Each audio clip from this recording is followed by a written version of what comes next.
என் பிள்ளைக்கு ஏதாச்சும் ஆச்சுன்னா அந்த அர்ஜுன் தான் பொறுப்பு என்று கத்திக் கொண்டிருந்தார் கமலா. அதற்கு பிறகு வந்த நாட்களில் மித்ரனுக்கும் நிலாவிற்கும் இடையில் இப்பொழுது இருக்கும் பேச்சுவார்த்தை ஒரு புதிய பிணைப்பை உருவாக்கியிருந்தது.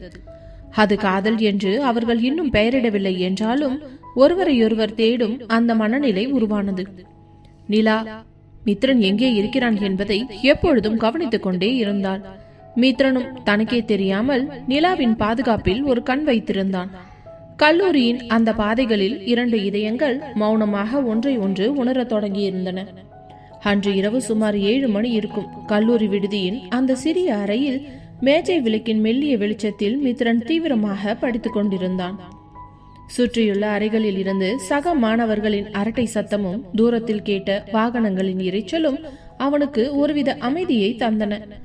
அர்ஜுன் வாங்கி தந்த புதிய லேப்டாப்பில் பாடங்களை குறிப்பிடுத்துக் கொண்டிருந்தவனின் கவனம் திடீரென மேஜை மீது இருந்த செல்போன் அதிரத் தொடங்கியதும் சிதறியது. திரையில் ஒரு புதிய எண் மின்ன மித்ரன் ஒரு கணம் யோசித்தான். யாராக இருக்கும்? ஒருவேளை நிலாவா இருக்குமோ என்ற எண்ணம் மின்னல் போல ஓடியது. ஏனோ இன்று மாலை நிலா யாரிடமும் சொல்லாமல் சீக்கிரம் கிளம்பியது அவன் மனதில் ஒரு பாரமாகவே இருந்தது. ஹலோ, யார் பேசுறது? நான் மித்ரன் பேசுறேன் என்றான். குரலில் ஒரு நிதானமும் அதே சமயம் ஒரு தேடலும் இருந்தது. மறுமுனையில் இருந்து வந்த சிரிப்பு ஒரு மனிதனுடையதாக தெரியவில்லை. அது ஒரு மிருகத்தின் வக்கிர சிரிப்பை போல இருந்தது. டேய் மித்ரா, என் குரல உனக்கு அடையாளம் தெரியலையாடா? அன்னைக்கு கேன்டீன்ல எல்லார் முன்னாடி நிலாவுக்காக நீ ஹீரோவா சீன் போட்டப்போ என்ன காலால மிதிச்சு அசிங்கப்படுத்தினியே, அந்த பிரகாஷ் பேசுறண்டா என்றதும் மித்ரனின் முகம் சட்டென்று இறுகியது. அவன் கைவிரல்கள் போனை இறுக்கமாக பற்றி கொண்டன. பிரகாஷ், உனக்கு இன்னும் அன்னைக்கு என்கிட்ட வாங்கின அந்த அடி பத்தலையா? எதுக்கு இப்ப போன் பண்ற? சரி, உனக்கும் எனக்கும் இருக்கிற கணக்க நேர்ல பாத்துக்கலாம், இப்ப போனை வை என்றான் அழுத்தமான குரலில். கணக்க இப்பவே நேர் பண்ணிடலாம்டா மச்சான். நீ என்ன பெரிய அப்பா டக்கரா? எப்பவுமே நெஞ்சு நிமித்திக்கிட்டு பயமே இல்லாம சுத்துவல்ல. அரசியல்வாதி பையன்கிட்டயே கை வச்ச உனக்கு இன்னைக்கு உன் கண்ணுல மரண பயத்தை காட்டுறேன்டா. அந்த நிலா இனிமே உனக்கு என்னைக்குமே கிடைக்க மாட்டா. ஏன்னா இப்போ அவ என்னோட கஸ்டடியில இருக்கா என்று பிரகாஷ் கோபமாக கத்தினான். அது கேட்ட மித்ரன் அப்படியே உறைந்து போனான். ரத்தம் உறையும் குளிர்ச்சி அவன் உடலில் பரவியது. டேய், என்னடா உளர்ற? நிலா எங்கடா? அவளை எதுக்கடா இதுல இழுக்கிற? அவளுக்கு மட்டும் ஏதாவது ஒண்ணு ஆச்சுன்னா என்று கத்தி கொண்டிருக்க, டேய் சும்மா இந்த கத்திர வேலையெல்லாம் என்கிட்ட வச்சுக்காத. ஃபர்ஸ்ட் உன்னோட வாட்ஸ்அப்பை பாருடா வீரா என்று சொல்லி பிரகாஷ் இணைப்பை துண்டித்தான். அடுத்த சில நிமிடங்கள் மித்ரனுக்கு யுகங்களாக தெரிந்தன.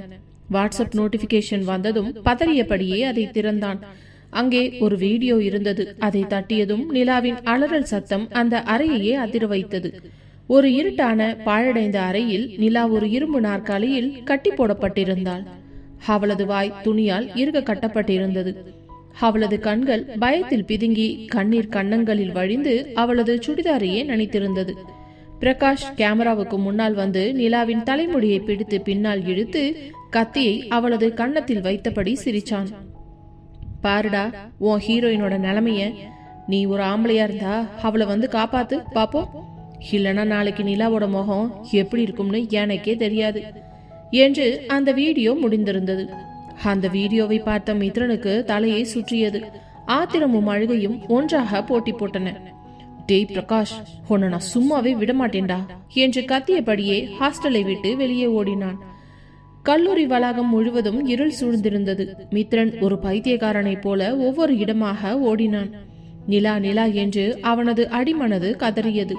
முதலில் மெயின் பிளாக்கிற்கு ஓடினான். அங்கிருந்த செக்யூரிட்டியிடம், ஐயா ஒரு பொண்ணு பாத்தீங்களா என்று மூச்சரைக்க கேட்டான். அவரும் இல்லையே தம்பி என்றதும் மீண்டும் ஓடினான். ஆடிட்டோரியத்தின் பின்புறம் இருட்டாக இருக்கும் விளையாட்டு மைதானத்தின் ஓரங்கள் மரங்கள் நிறைந்த பூங்கா என ஒரு இடம் விடாமல் தேடினான். ஒவ்வொரு முறையும் யாராவது அங்கே இருப்பார்களோ என்ற ஆசையில் இருட்டுக்குள் பாய்வான். ஆனால் ஏமாற்றமே மிஞ்சியது. கடைசியில் அவனது சட்டையெல்லாம் வியர்வையில் நனைந்திருந்தது. கால்களும் வலிக்க தொடங்கின. கடவுளே, அவளை எங்க வச்சிருக்கான்? எனக்கு ஒரு வழியை காட்டுங்க என்று மைதானத்தின் நடுவில் முழங்காலிட்டு அமர்ந்து கதறினான். சரியாக 1 மணி நேரம் கழித்து அவனது போன் மீண்டும் அதிர்ந்தது. பிரகாஷிடமிருந்து ஒரு லொகேஷன் மெசேஜ் வந்தது. அதோடு ஒரு வாசகம், நேரம் முடிய போகுதுடா, வா வந்து உன் ஆளை தூக்கிக்கோ என்று அனுப்பியிருந்தான். மித்ரன் அந்த லொகேஷனை பார்த்தபோது அது கல்லூரி மைதானத்திற்கு பின்புறம் முட்புதர்களுக்கு நடுவில் இருக்கும் அந்த பாழடைந்த பழைய மருத்துவ ஆய்வு கூடம் தான் தெரிந்தது. அது பல வருடங்களாக பூட்டி கிடக்கும் இடம். பாம்புகள் நடமாட்டம் அதிகம் என்பதால் அங்கே யாருமே செல்வதில்லை. மித்ரன் தன் முழு பலத்தையும் திரட்டி கொண்டு அங்கு ஓடினான். முட்கள் அவனது கைகை கீறினாலும் அவன் அதை உணரவில்லை. அவனது இலக்கு நிலா மட்டும்தான். நிலாவோ அங்கே மரண பயத்தில் நடுங்கிக் கொண்டிருந்தாள். அவளது கைகள் பின்புறமாக கட்டப்பட்டிருந்ததால் இரத்த ஓட்டம் நின்று கைகள் நீல நிறமாக மாறத் தொடங்கியிருந்தன. பிரகாஷ் அவளது அருகில் ஒரு கம்பியுடன் அமர்ந்து, என்ன நிலா, ஓ மித்ரன் இன்னும் வரல? ஏன்னு நான் சொல்லட்டுமா? ஏன்னா அவன் ஒரு கோழை, அவன் உன்னை இப்ப கைவிட்டுட்டான் என்று அவள் காதோறும் நக்கலாக பேசினான். நிலா தலையை வேகமாக ஆட்டி இல்லை என்று சொல்ல முயன்றாள். அவளது கண்கள் வாசலையே பார்த்து கொண்டிருந்தன. அந்த பார்வையில் மித்ரன் நிச்சயம் வருவான் என்ற நம்பிக்கை சுடர்விட்டது. திடீரென்று கட்டிடத்தின் இரும்பு கதவு தடால் என்று உடைத்து தள்ளப்பட்டது. மித்ரன் கோபத்தோடு ஒரு வேங்கையை போல உள்ளே நுழைந்தான். நிலாவின் கோலத்தை பார்த்ததும் அவனது கண்கள் சிவந்து முகம் கோபத்தில் துடித்தது. டேய் பிரகாஷ், மரியாதையா அவளை விடுடா என்று மித்ரன் கர்ஜிக்க, அந்நேரம் பிரகாஷின் அடியாட்கள் 4 பேர் மித்ரனை நோக்கி பாய்ந்தனர். மித்ரன் அவர்களை பந்தாடினான். எங்கிருந்துதான் அவனுக்கு அப்படி ஒரு கோபமும் வீரமும் வந்தது என்று தெரியவில்லை. ஒருவனை தூக்கி சுவரில் அடித்தான், மற்றொருவனின் கையை முறித்தான். அவனது ஒவ்வொரு அடியிலும் அர்ஜுன் சொல்லிக் கொடுத்த வீரமும் நிலா மீதான அந்த சொல்லப்படாத பாசமும் கலந்திருந்தது. அங்கு கடைசியில் பிரகாஷ் மட்டுமே மிஞ்சியிருந்தான். அவனுடைய ஆட்களை எல்லாம் மித்ரன் சரமாரியாக தாக்கிக் கொண்டிருந்ததை பார்த்தவனோ பயத்தில் நிலாவின் கழுத்தில் கத்தியை வைத்து, டேய் நிலுடா, மரியாதையா என் ஆளுங்களை விற்று, நீ ஒரு அடி முன்னாடி வந்தாலும் இவ கழுத்தை நான் அறுத்துடுவேன் என்று வெறிப்பிடித்தவனை போல கத்தினான். நிலாவின் கழுத்தில் கத்தியை பார்த்த மித்ரன் பயத்தில் அப்படியே உறைந்து நின்றான். அவனது உடல் நடுக்கத்தில் இருந்தது. பிரகாஷ், ஒழுங்கா அவளை விட்டுடு, உனக்கும் எனக்கும் தானே சண்டை, அவளை எதுக்குடா கஷ்டப்படுத்துற? இதோ பார், நான் இவனுங்களை விட்டுட்டேன், நீ அவளை விட்டுடு பிளீஸ் என்று முதலாக ஒருவனிடம் கெஞ்சினான் மித்ரன். நிலா அழுது கொண்டே மித்ரனை பார்த்தாள். அந்த பார்வையில், எதுக்காக நீ இங்க வந்த, உனக்கு ஏதாவது ஆயிட போகுது என்ற தவிப்பும், அதே சமயம் நீ இருக்கும்போது இனி எனக்கு எந்த பயமும் இல்லை என்ற ஒரு ஆழமான பிணைப்பும் தெரிந்தது. அங்கே அவர்கள் காதல் என்ற வார்த்தையை பயன்படுத்தவில்லை. ஆனால் அந்த நள்ளிரவின் இருட்டில் அவர்களது இதயங்கள் ஒன்றையொன்று முழுமையாக புரிந்து கொண்டன. பாழடைந்த அந்த கட்டிடத்தின் உள்ளே மரண அமைதி நிலவியது. மித்ரன் தன் கைகளை தளர்த்தி பிரகாஷிடம் கெஞ்சிக் கொண்டிருந்த அந்த நிமிடம் பிரகாஷின் வக்ரபுத்தி இன்னும் ஒரு படி மேலே சென்றது. என்னடா மித்ரா, ஒரு பொண்ணுக்காக நீ இவ்ளோ இறங்கி வர? அப்போ இவ உனக்கு அவ்வளோ முக்கியமானவளா? அப்படி என்ன இருக்கு உங்க 2 பேத்துக்குள்ளையும் என்று கேட்டபடியே நிலாவின் முகத்தை நெருங்கினான். நிலா பயத்தில் தன் முகத்தை திருப்பிக் கொள்ள முயன்றாள். ஆனால் அவளது தலைமுடி பிரகாஷின் கையில் சிக்கி இருந்ததால் அவளால் நகர முடியவில்லை. மித்ரன் தன்னை சுற்றி வளைத்திருந்த ஆட்களின் பிடியில் இருந்து விடுபடுவதற்காக போராடினான். அவனது கண்கள் சிவந்து தகித்தன. பிரகாஷ் நிலாவின் அருகில் சென்று அவளது பயத்தை பார்த்து ரசித்தபடியே தன் அசுர கரங்களால் நிலாவின் கன்னத்தில் தடவியபடி, ஏண்டி, என்கிட்ட இல்லாதது அப்படி இவன்கிட்ட என்ன இருக்குதுன்னு இவன் பின்னாடி சுத்திக்கிட்டு இருக்க? ஒழுங்கு மரியாதையா நான் சொல்றதுக்கு அப்பவே ஓகே சொல்லியிருந்தேன்னா உன்னை ஒரு மகாராணி போல பாத்துட்டு இருந்திருப்பேன். இப்ப பாரு, என் கையாலேயே நீ கஷ்டப்படணும்னு உன் தலையில எழுதி இருக்கு என்றான். நிலா அருவருப்பிலும் வேதனையிலும் தன் முகத்தை சுருக்கி கொண்டு மித்ரன் என்று அலறினாள். அவளது சத்தம் வெளியே வராதபடி வாய் கட்டப்பட்டிருந்தாலும் அவளது கண்கள் சொல்லும் வலி மித்ரனின் இதயத்தை துளைத்தது. டேய் பிரகாஷ், அவளை தொடாதடா, மரியாதைய கையை எடு என்று மித்ரன் ஆவேசமாக கத்தினான். ஆனால் பிரகாஷ் இன்னும் அத்துமீறி நிலாவின் இடுப்பை தொட்டு சீண்டினான். அதில் பெண் அவளோ அனலில் இட்ட புழுவாய் துடித்து போனவள் தன்னுடைய இயலாமையோடு மித்ரனை ஒரு பார்வை பார்க்க மித்ரனுக்குள் இருந்த பொறுமையெல்லாம் காற்றில் பறந்து எரிமலையாக வெடித்தது. ஒரு கட்டத்தில் பேய் பிடித்தவனை போன்ற பலம் அவனுக்குள் வந்தது போல தன்னை தடுத்திருந்த 4வரையும் ஒரே தள்ளில் வீழ்த்திவிட்டு கீழே கிடந்த ஒரு கனமான மரக்கட்டையை தூக்கி கொண்டு பிரகாஷை அடிக்க பாய்ந்தான். சரியாக அந்த நொடி அந்த கட்டிடத்தின் வாசலில் ஒரு பெரும் சத்தம் கேட்டது. கருப்பு நிற கார்கள் மின்னல் வேகத்தில் வந்து நின்றன. அதிலிருந்து இறங்கிய பாடிகார்டுகள் அசுர வேகத்தில் உள்ளே நுழைந்து பிரகாஷின் ஆட்களை சுற்றி வளைத்தனர். பிரகாஷின் கையை பிடித்து திருகிய ஒரு பாடிகார்ட், ஏண்டா படிக்கிற வயசுல உன்னால ஒழுங்கா படிக்க முடியாதா? இந்த வயசுல எதுக்குடா இப்படி தேவையில்லாத வேலையெல்லாம் பாத்துக்கிட்டு இருக்க? உங்க அப்பா அரசியல்வாதினா நீ என்ன வேணாலும் பண்ணுவியா என்றவன் அவனை தூக்கி சுவற்றில் எறிந்தான். அவர்கள் நிலாவின் கைக்கட்டுகளை அவிழ்த்து விட்டவர்கள் பத்திரமாக அவளை மீட்டனர். இதையெல்லாம் பார்த்த மித்ரன் திகைத்து நின்றபடி, யார் நீங்கெல்லாம், எங்கிருந்து திடீர்னு வந்தீங்க என்று குழம்பியபடியே கேட்க, அந்த படையின் தலைவன் முன்னால் வந்து, தம்பி, நாங்க அர்ஜுன் சாரோட ஆளுங்க. நீங்க ஹாஸ்டல்ல இருந்து கிளம்புனதுமே சார் எங்களுக்கு தகவல் கொடுத்துட்டாரு. உங்களுக்கே தெரியாம உங்களை ஃபாலோ பண்ணிட்டு போக சொன்னாரு. அதான் நாங்களும் உங்களை ஃபாலோ பண்ணிக்கிட்டே பின்னாடி வந்தோம். வந்ததுக்கு அப்புறம் தான் இங்க ஒரு பிரச்சனை நடந்துகிட்டு இருக்கிறதே தெரிஞ்சது. இந்த நிமிஷம் உங்களையும் அந்த பொண்ணையும் காப்பாற்ற வேண்டியதுதான் எங்களோட கடமை என்று கூறியதும் மாமா தன் மீது வைத்திருக்கும் அந்த பாசத்தையும் பாதுகாப்பையும் நினைத்த போதே மித்ரனுக்கு நெஞ்சு விம்மியது. பாடிகார்டுகள் பிரகாஷையும் அவனது ஆட்களையும் ஒரு வழி செய்துவிட்டு மித்ரனையும் நிலாவையும் பத்திரமாக அங்கிருந்து அழைத்து வந்தனர். கல்லூரி ஹாஸ்டல் வாசல் வரை வந்து அவர்களை விட்டவர்கள், தம்பி, நீங்க உள்ள போங்க, மிச்சத்தை நாங்க பாத்துக்கிறோம் என்று கூறிவிட்டு செல்ல, அந்த நிசப்தமான நள்ளிரவில் ஹாஸ்டல் வாசலில் நிலா ஒரு நிமிடம் கூட தாமதிக்காமல் ஓடி வந்து மித்ரனை இறுக்கமாக கட்டியணைத்துக் கொண்டாள். அவள் தன் முகத்தை அவனது மார்பில் புதைத்து கொண்டு அழுக, மித்ரனுக்குள் மின்சாரம் தாக்கியதை போன்று உடலில் ஒரு அதிர்வு ஏற்பட்டது. முதல் முறையாக ஒரு பெண்ணின் ஸ்பரிசம் ஏதோ ஒரு ரசாயன மாற்றத்தை அவனுக்குள் ஏற்படுத்தியது. அவனுடைய இதய துடிப்பு அவனுக்கே கேட்கும் அளவுக்கு வேகமாக துடித்துக் கொண்டிருந்தது. அவனது ஹார்மோன்கள் ஏதோ ஏடாகுடமாக வேலை செய்வது போல இருக்கவும், பதிலுக்கு அவனும் அவளை இறுக்கமாக அணைத்துக் கொள்ள, நிலா மெதுவாக தலையை நிமிர்ந்து மித்ரனின் கண்களை பார்த்தாள். அவளது கண்களில் காதல் ததும்பி நின்றது. மித்ரன், அங்க வந்து உனக்கு ஏதாவது ஆயிருந்தா நான் செத்தே போயிருப்பேன்டா. எனக்கு இந்த உலகத்துல யாருமே இல்லைன்னு நினைச்சிட்டு இருந்தேன். ஆனா எனக்காக நீ உயிரியே பணம் வச்சு என்னை காப்பாத்தி இருக்க. I love you Mithran. நீ எப்பவும் என்னை விட்டு போயிடாத பிளீஸ் என்று தன் இதயத்தில் இருந்த காதலை முதலாக அவனிடத்தில் வார்த்தைகளாக்கினான். அந்த வார்த்தை மித்ரனின் கட்டுப்பாடுகளை தகர்த்தெறிந்தது. நிலா அவன் மார்பில் சாய்ந்து கொண்டே தலையை நிமிர்த்தி அவன் முகத்தை பார்த்தவள், என்ன மித்ரா, நான் என்னோட காதலை முதல்ல உன்கிட்ட சொல்லியிருக்கேன். ஆனா நீ ஒண்ணுமே திரும்ப சொல்ல மாற்றியடா என்று கண் கலங்கியபடியே ஏக்கமாக கேட்க, அவள் கண்களை மெதுவாக துடைத்து விட்டவனின் கரங்கள் இரண்டும் அவளது முகத்தை மென்மையாக ஏந்தி கொண்டு மெதுவாக கீழே குனிந்து நிலாவின் நெற்றியில் தன் இதழ்களை பதித்தான். அது அவனது முதல் முத்தம். அந்த முத்தத்தில் இருந்த ஆழத்தை நிலா கண்கள் மூடி அனுபவித்தாள்.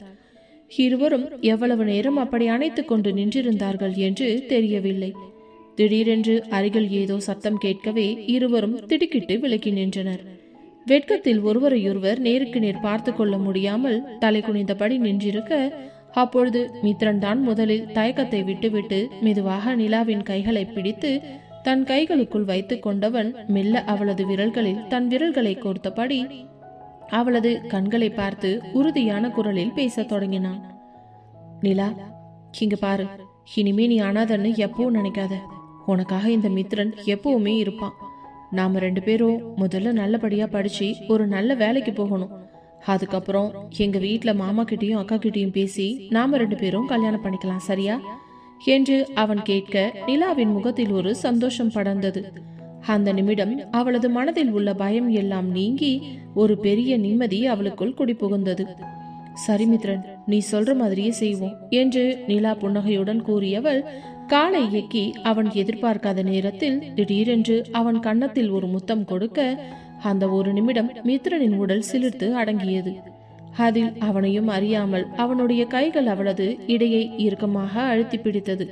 அவனுடைய தொடுகையில் கரைந்து போன பெண் அவள், மித்ரன் ப்ளீஸ், என்னோட கன்னத்துல ஒரு முத்தம் மட்டும் கொடுடா என்று பாவமாக கேட்க, என்னடி ஏன் இப்படி எல்லாம் பேசுற? இன்னைக்குதான் நம்ம முதல்ல லவ்வையே சொல்லியிருக்கோம், அதுக்குள்ள முத்தம் எல்லாம் கொடுத்துக்கணுமா என்று கேட்கவும் அவளுக்கு ஒரு மாதிரியாகி போனது. இருந்தாலும் தன்னை ஒருநிலைப்படுத்தி கொண்டவள், இல்லடா, என் முகத்துல எல்லாம் அவன் கைய வச்சது ஒரு மாதிரியா கூசுது, அருவருப்பா இருக்குதுடா, அதான் என்று கண்களில் கண்ணீர் வழிய தயங்கியபடியே கூற, அவளின் உணர்வுகளை மித்ரனால் நன்றாக புரிந்து கொள்ள முடிந்தது. அதற்கு மேலும் தன்னவளை ஏங்க வைக்காமல் தன் இரு கைகளால் அவளது முகத்தினை தன் கைகளுக்குள் ஏந்தி கொண்டவன் அவள் நெற்றி, கன்னம், கண்கள், காது, மூக்கு என்று முகம் முழுவதும் ஒரு இடம் பாக்கி இல்லாமல் முத்தம் வைத்தவன் கடைசியாக அவள் உதட்டில் பட்டும் படாமல் மென்மையாக ஒரு முத்தம் வைத்துவிட்டு அவளிடமிருந்து பிரிந்தான். அவளும் கண்ணை மூடி மனதார ஏற்றுக்கொண்டவளுக்கு அப்பொழுதுதான் அவளுக்கு அன்று நடந்த அசிங்கங்கள் தன் அவனின் முத்தத்தில் கரைந்து போவதைப் போல உணர்ந்தாள். அதில் அவனை இன்னும் இறுக்கமாக அணைத்து கொள்ள பதிலுக்கு அவனும் அவளை இறுக்கமாக அணைத்து கொண்டு அவள் உச்சந்தலையில் தன் இதழினை பதித்தான். அந்த நள்ளிரவு நேரத்தில் அந்த ஹாஸ்டல் வாசலில் 2 இதயங்கள் ஒரு புனிதமான ஒப்பந்தத்தை செய்து கொண்டன. கமலாவின் வெறுப்பு, பிரகாஷின் சதி என அனைத்தும் அந்த சொல்லப்படாத காதலுக்கு முன்னால் தோற்று போயின. அடுத்த நாள் காலை சூரியன் தன் இளங்கதிர்களை கல்லூரி வளாகத்தின் மீது படர விட்டிருந்த வேளையில் விடுதி அறையில் மித்ரன் ஒருவிதமான கலவையான மனநிலையில் இருந்தான். இரவு நடந்த அந்த பயங்கரமான சம்பவமும் அதற்கு பிறகு நிலா தன் மீது காட்டிய அந்த ஆழமான அன்பும் அவனது இதயத்தை இன்னும் கணக்க செய்திருந்தது. சரியாக 8 மணி இருக்கும். விடுதி வாசலில் அர்ஜுனின் கார் வந்து நின்றது. நேற்று இரவு பாடிகார்டுகள் மூலம் நடந்த விபரத்தை கேட்டறிந்த அர்ஜுன் மித்ரனை பார்க்க நேராக அவனது விடுதிக்கே வந்துவிட்டான். மித்ரன் கல்லூரிக்கு கிளம்பியவன் தன் அறையிலிருந்து கீழே இறங்கி வந்தபோது அங்கே அர்ஜுன் ஒரு பாறையை போன்ற உறுதியுடனும் அதே சமயம் முகத்தில் ஒரு மெல்லிய கவலையுடனும் நின்று கொண்டிருந்தான். அர்ஜுனை பார்த்ததும் மித்ரனுக்குள் ஒரு குற்ற உணர்வும் அதே சமயம் ஒரு பாதுகாப்பான உணர்வும் ஒரு சேர தோன்றியது. மாமா என்றவன் அவன் அருகே ஓடி சென்று நிற்க அர்ஜுன் மெதுவாக மித்ரனின் அருகில் வந்து அவன் தோள்களை பற்றி கொண்டு அவனது முகத்தில் இருந்த சிறு காயங்களை உற்று பார்த்தான். மித்ரா, எப்படி இருக்க? இப்போ உடம்புக்கு ஒன்றும் பிரச்சனை இல்லையே என்று அர்ஜுன் கேட்க மித்ரன் தலை குனிந்தபடி, நான் நல்லா இருக்கேன் மாமா.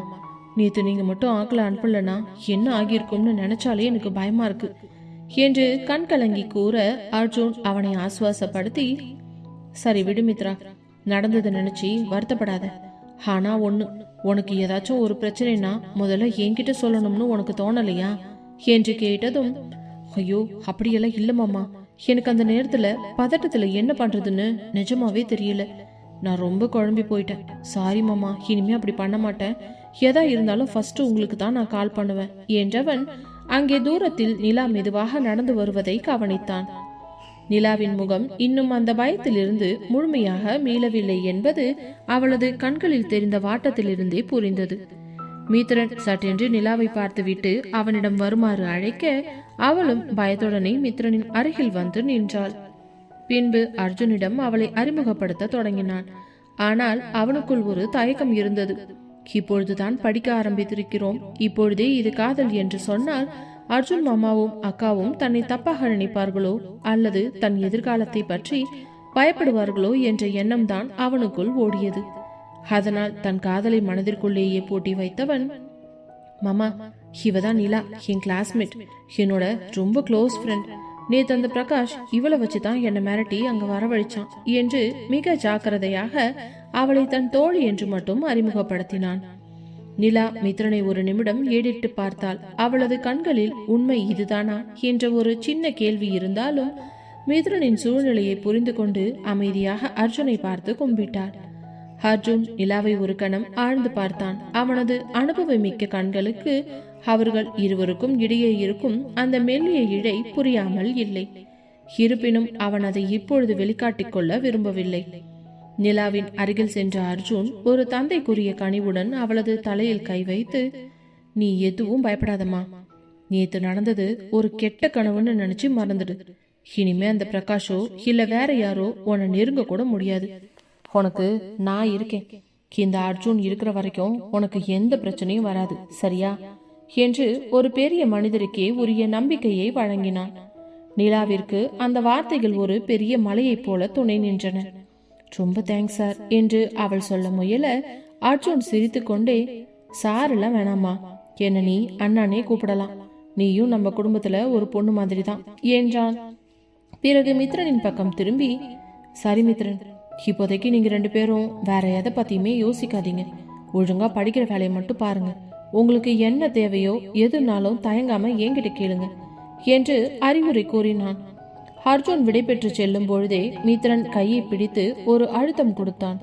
அந்த அழுத்தத்தில், உன் மனசுல இருக்கிறது எனக்கு புரியுது மித்ரா, ஆனா இதுதான் படிக்கிற வயசு, நிதானமா இரு என்ற ஒரு மௌனமான எச்சரிக்கையும் அதே சமயம் ஒரு பேராதரவும் இருந்தது.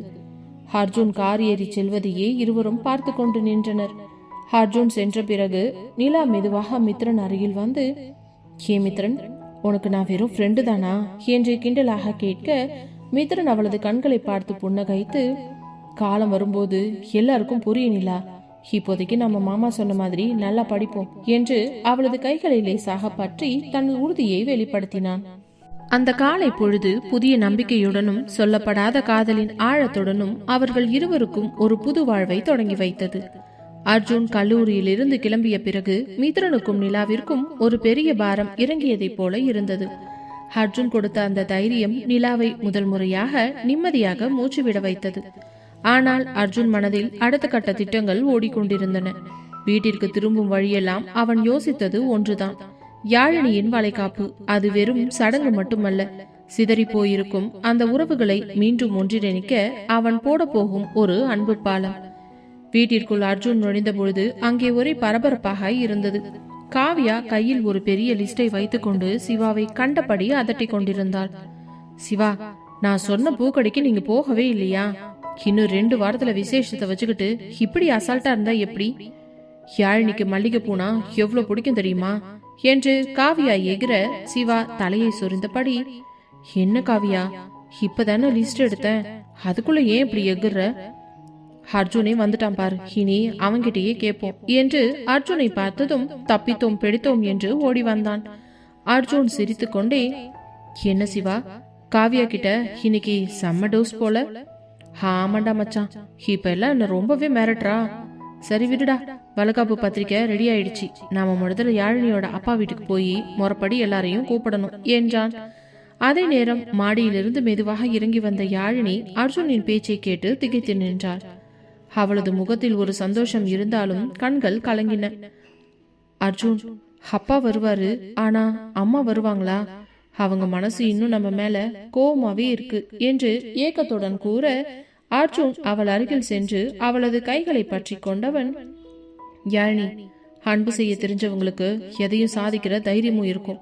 உங்க அம்மா கண்டிப்பா வருவாங்க, அவங்க மனசை மாத்துறது ஏன் பொறுப்பு என்று அவளுக்கு நெற்றியில் முத்தமிட்டு தேற்றினான். அடுத்த நாள் மாலை அர்ஜுன், யாழினி, சிவா மற்றும் காவியா 4 பேரும் கதிரவன் வீட்டிற்கு சென்றனர்.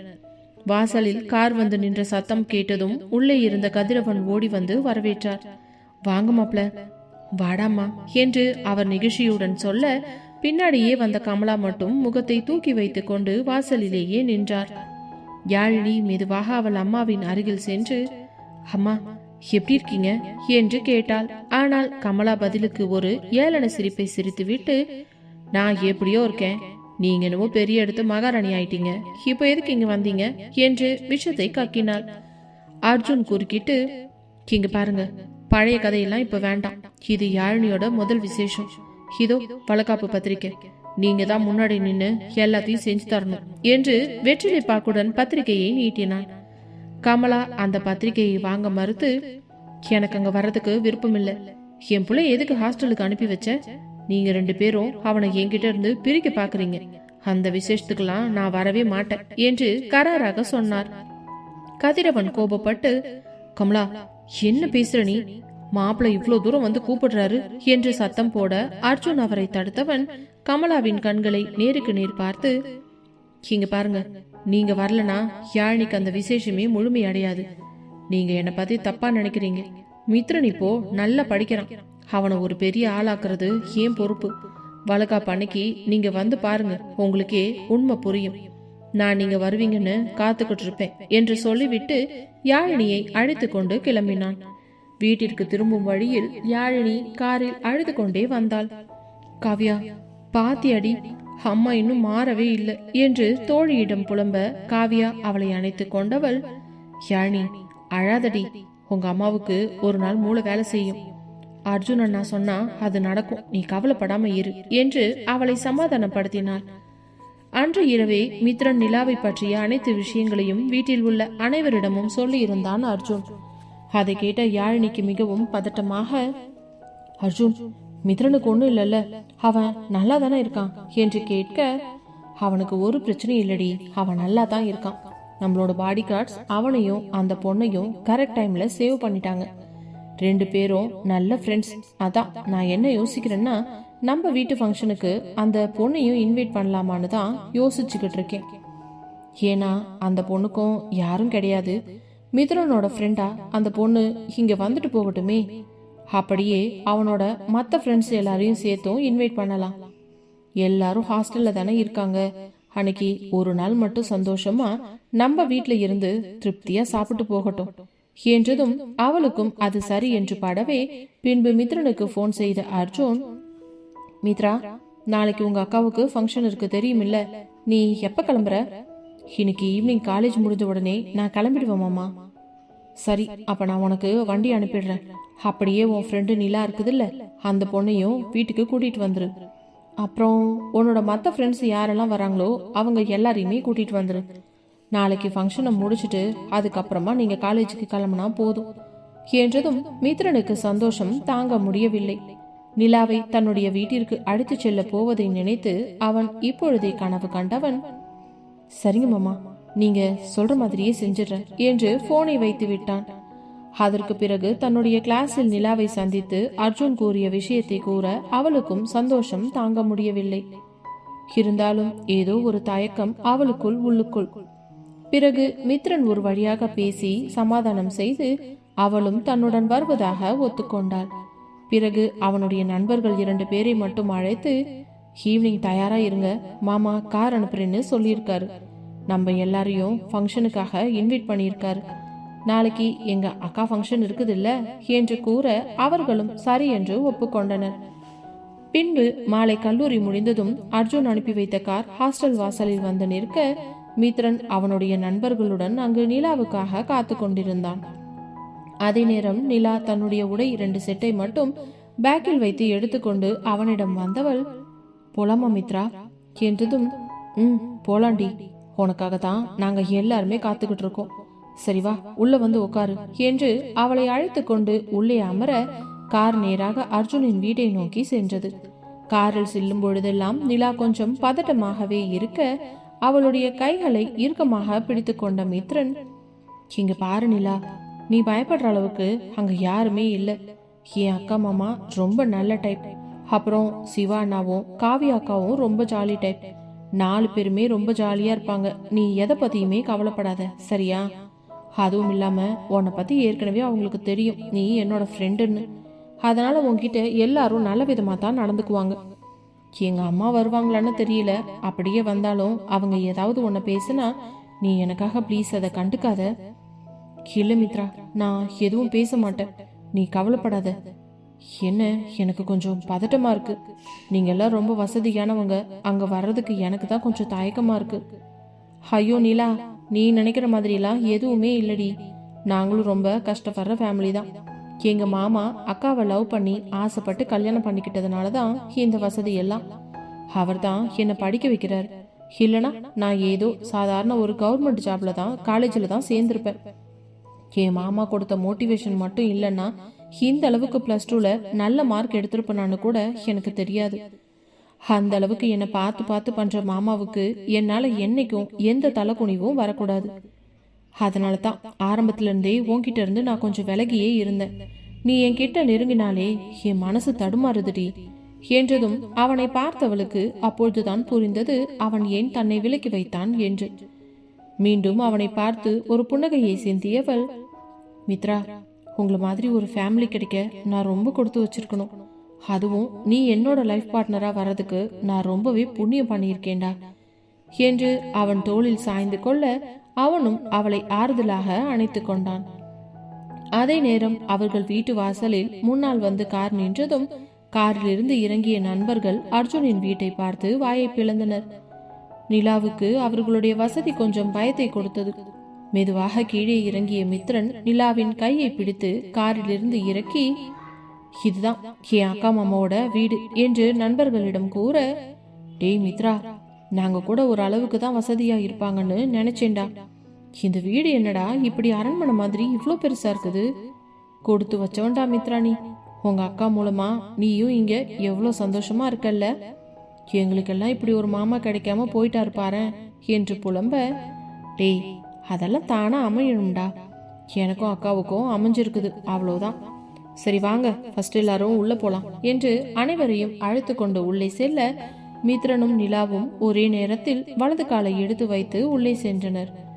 அப்பொழுது இருவரும் ஒருவரையொருவர் பார்த்து யாருக்கும் தெரியாமல் புன்னகைத்துக் கொண்டு செல்ல, ஹாலில் அமர்ந்திருந்த அர்ஜுன், யாழினி, சிவா, காவியா 4 பேரும் மித்ரனும் அவனுடைய நண்பர்களும் வருவதை பார்த்து உற்சாகமாக வரவேற்றனர்.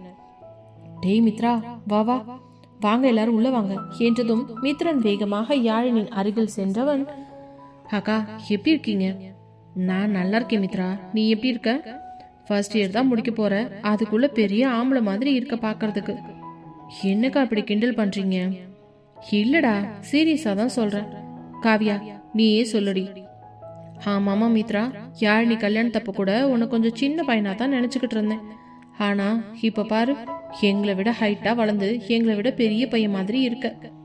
அக்கா நீங்களுமா என்று அவன் சங்கோஜமாக சிரித்தவன் யாழினி வயிற்றின் அருகில் குனிந்து, தங்கப்புல எப்படி இருக்கீங்கடி? நான் தான் உன் மாமா வந்திருக்கேன். என்ன பண்றீங்க உள்ள? நீங்க வெளியில வந்ததுக்கு அப்புறம் மாமா கூட தான் விளையாடணும், சரியா? அதுக்குள்ள மாமாவும் படிச்சு முடிச்சுட்டு வந்துருவேன். நம்ம 2 பேரும் சேர்ந்து ஜாலியா ஊர் சுத்தலாம் என்று மித்ரன் குழந்தையோடு பேசுவதை பார்த்த யாழினிக்கும் அர்ஜுனுக்கும் மகிழ்ச்சியாக இருந்தது. நிலாவிற்கு இந்த மித்ரன் மிகவும் வித்தியாசமாக தெரிந்தான். கல்லூரியில் அவ்வளவாக யாரிடமும் அதிகம் பேசாதவன் எங்க வீட்டுக்கு வந்ததற்கு பிறகு யாழினியிடமும் காவியாவிடமும் சகஜகமாக பேசுவதை பார்த்தவளுக்கு வித்தியாசமாகத்தான் இருந்தது. என்னக்கா, என் மருமகனோ என்ன சொல்றாங்க? அவங்களுக்கு என்னடா, அவங்க ரொம்ப நல்லா இருக்காங்க, சீக்கிரமா அவங்க மாமாவை பார்க்க வரேன்னு சொல்லியிருக்காங்க என்று கூறவும், அப்பொழுதுதான் அனைவருடைய பார்வையும் நிலாவின் மேல் சென்றது. யாழினி நிலாவின் அருகே சென்று அவள் தோளில் கை வைத்து, நிலா கேமா ரொம்ப நர்வஸா இருக்க, இதுவும் உன்னோட வீடு மாதிரி தான், ரிலாக்ஸா இரு சரியா?